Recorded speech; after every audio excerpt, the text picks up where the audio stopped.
होळीत पुढच्या बातमीकडे दिशा सालियांच्या वडिलांनी न्यायालयामध्ये धाव घेतली आहे। माझ्या मुलीची बलात्कार करून हत्या केल्याचा दावा त्यांचा आहे। हत्येची नव्याने चौकशी करा अशी कुटुंबियांना मागणी केलेली आहे। मोठी आणि महत्त्वाची बातमी आपण या क्षणाला पाहतोय। दिशा सालियांची हत्या केलेली आहे असा दावा वडिलांनी केलेला आहे। दिशा सालियांच्या वडिलांनी न्यायालयामध्ये धाव घेतलेली आहे। माझ्या मुलीची बलात्कार करून हत्या झाली आहे, हत्येची नव्याने चौकशी करा अशी मागणी कुटुंबाने केलेली आहे। दिशा सालियांच्या वडिलांनी मुंबई हायकोर्टामध्ये धाव घेतलेली आहे आणि याबाबतची एक याचिका दाखल केलेली आहे। हत्येची नव्याने चौकशी करण्याची मागणी वडिलांनी केलेली आहे। दिशा सालियांच्या वडिलांनी न्यायालयामध्ये दावा केलेला आहे आणि या सगळ्या संदर्भात सविस्तर आपण प्रतिक्रिया जाणून घेऊया। मंत्री नितेश राणे आपल्यासोबत या क्षणाला जोडले गेलेले आहेत। नितेशजी, दिशा सालियान यांची बलात्कार करून हत्या करण्यात आलेली आहे, या सगळ्याबाबत आता त्यांच्या वडिलांनी हा दावा न्यायालयामध्ये याचिका दाखल केली आहे। मी पहिल्या दिवसापासून आपल्याला बोलत होतो की दिशा सालियांची हत्या आणि बलात्कार करून हत्या केलेली आहे। तेव्हा लोकांना वाटत होतं मी नुसतं राजकीय आरोप करतोय, पण आज जेव्हा तिच्या स्वतःच्या वडिलांनी सत्य सांगूनच टाकलेलं आहे, आता तरी महाराष्ट्र आणि देशाच्या जनतेला विश्वास बसेल की त्या गोऱ्या गोमट्या चेहऱ्याच्या मागे एक बलात्कारी लपलेला आहे, चित्रपटातला शक्ती कपूर लपलेला आहे। आणि ह्या विषय इथपर्यंत नुसतं थांबत नाही। आदित्य ठाकरेंनी हेही उत्तर द्यावं की 8 जूनच्या त्या पार्टीमध्ये लहान मुलं नेमकं तिथे काय करायला आली होती, ह्याचंही उत्तर त्यांनी आता ह्या निमित्ताने आम्हाला द्यावं।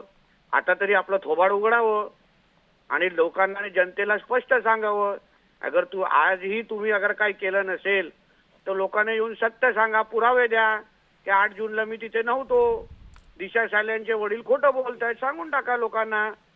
होऊन दे ना आता, दूध का दूध पाणी का पाणी। पहिलं नितेश राणे बोलत होता तर राजकीय आरोप वाटत होता, आता दिशा सालियांचे स्वतःचे वडीलच भूमिका मांडतायत, सत्य सांगतायत। म्हणून या सगळ्या विषयावर आता आदित्य ठाकरे थोबाड उघडावं।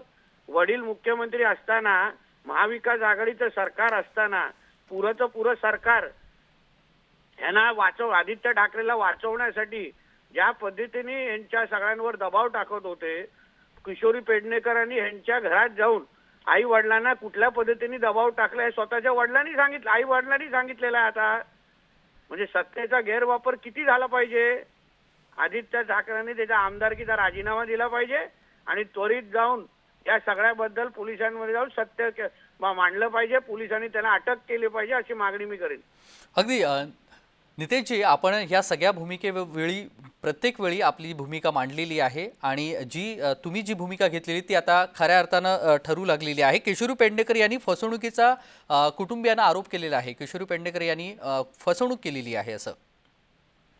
हो, कारण का हे लोक बिचारे त्याच्या आई वडिलांनी ज्यांची तरुण मुलगी गेली तिला आधार देण्यापेक्षा, सत्याच्या बाजूने उभं राहण्यापेक्षा, आपल्या नेत्याच्या मुलाला वाचवण्यासाठी घाणेरडे कृत्य पदरात टाकण्यासाठी ह्या गरीब आई वडिलांना, बिचारा आई वडिलांची त्यांची मुलगी गेली त्यांना वाचवणं, त्याच्यासाठी त्याच्या घरी जाऊन तिच्यावर दबाव टाकत होते 3-3, 4-4 तास बसून।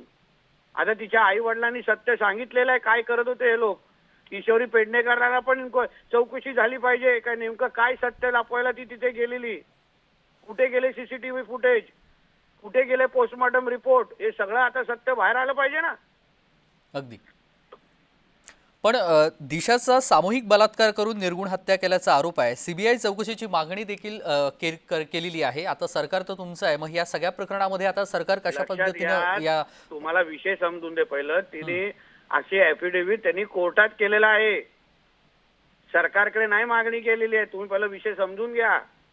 पहिलं कोर्टाने ते सगळ्या गोष्टी तपासणार, कोर्टात जो आदेश देईल कोर्ट त्याप्रमाणे संबंधित सरकार, केंद्र आणि राज्य सरकार त्याप्रमाणे अंमलबजावणी करतील।